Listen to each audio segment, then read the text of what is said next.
आज हम कक्षा 5 की पाठ्य पुस्तक वाटिका से सरिता जो एक कविता है उसके बारे में पढ़ेंगे। सही है। तो सरिता का मतलब क्या होता है? नदी। हाँ, नदी। तो नदी में क्या बहता है? पानी बहता है। इसको हम जल भी कहते हैं? हाँ, नीर भी कहते हैं। और क्या क्या विशेषता होंगी वो इस कविता में लिखी हुई हैं। पानी कैसे आता है, कैसे बहता है तो क्या होता है, वो सब बातें इस पाठ में आप सुनेंगे। तो कविता कुछ इस प्रकार है। यह लघु सरिता का बहता जल, यह लघु सरिता का बहता जल, कितना शीतल कितना निर्मल, हिमगिर के हिम से निकल निकल, यह विमल दूध सा हिम का जल, कर कर निनाद कल कल छल छल, तन का चंचल मन का विह्वल, यह लघु सरिता का बहता जल। तो जो जल है उसके बारे में बताई गई विशेषता कि कितना शीतल, कितना निर्मल, कितना साफ होता है, कितना ठंडा होता है, और कैसे निकल रहा है? हिम गिर के हिम से निकल निकल। हिम गिरी, हिम के मतलब बर्फ के पहाड़, बर्फ के पहाड़ों से निकलता है। कैसे निकल रहा है? और यह विमल दूध सा, विमल मतलब साफ, बिल्कुल दूध सा सफेद। ये कर कर निनाद, निनाद मतलब ध्वनि, जब वो चलता है तो आवाज भी आती है। ये कल कल छल छल आती है ना, झरने गिरते हैं, कितनी अच्छी सुंदर आवाज आती है। तन का चंचल मन का विह्वल, सही है। चंचल, देखा होगा पानी अपने आप रास्ता बना देता है, इधर से उधर कहीं से ही, कहीं रोको रास्ता तो दूसरे रास्ते निकल जाता है। सही है। पानी से हमें बहुत कुछ सीखने को मिलता है। हमें भी पानी की तरह ही कैसा रास्ता बनाने वाला होना चाहिए किसी भी परिस्थिति में हो, और हम कहीं भी उस परिस्थिति का सामना करके उससे निकल सकें। ठीक है। विह्वल मतलब व्याकुल होता है, निकलने के लिए व्याकुल समझ लो। ऐसे हम लोगों को भी आगे बढ़ने के लिए व्याकुल होना चाहिए थोड़ा। ऊंचे शिखरों से उतर उतर,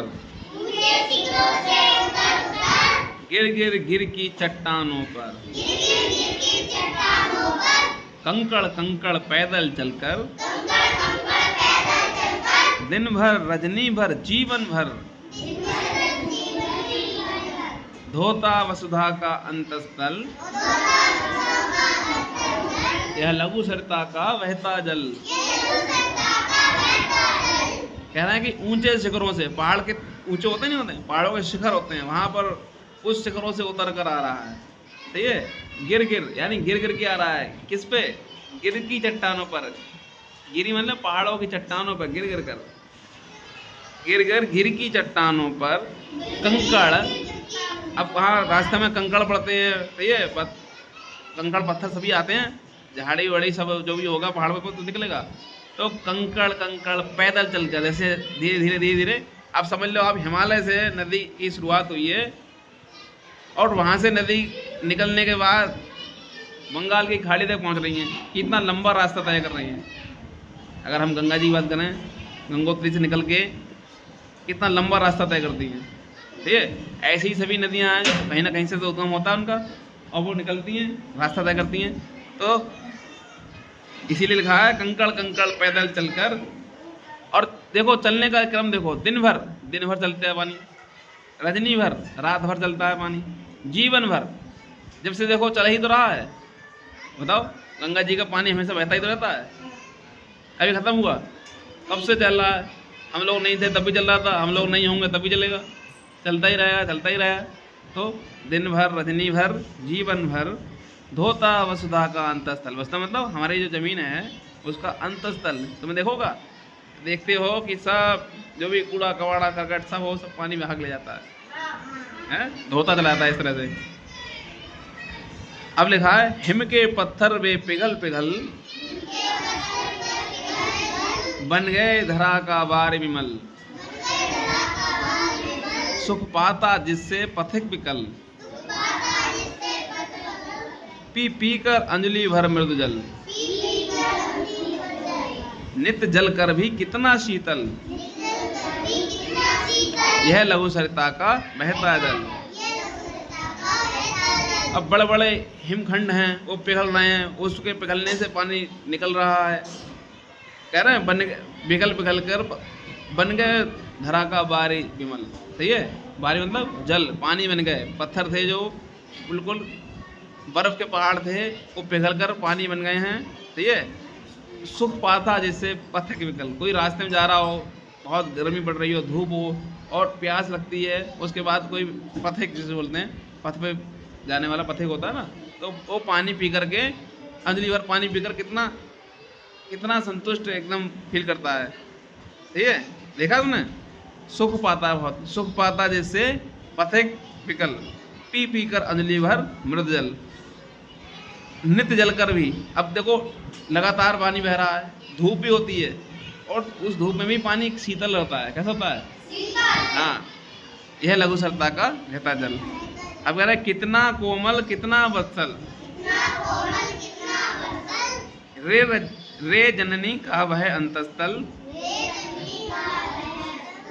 जिसका यह शीतल करुणा जल,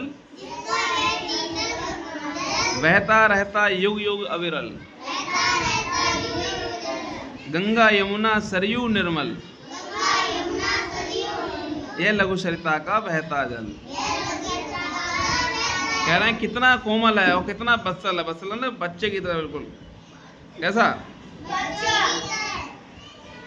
वत्सल है, नहीं पुत्रवत स्नेह करने वाला लिखा हुआ है इसमें। तो रे जननी का वह अंतस्थल, ये जननी जो हमारी मातृभूमि जन्म जो पृथ्वी है, सही है, इसका अंतस्थल, जिसका यह शीतल करुणा जल, क्योंकि इसमें तो बह रहा है, बहता रहता युग युग अविरल। कब से बह रहा है? लगातार बह रहा है, निरंतर। अविरल मतलब लगातार। गंगा यमुना सरयू निर्मल, गंगा यमुना और सरयू क्या हैं? नदियां हैं, बहता जा रहा है। यह लघु सरिता का बहता जल। तो ये कितनी अच्छी कविता है, गोपाल सिंह नेपाली जो हैं उन्होंने लिखी है।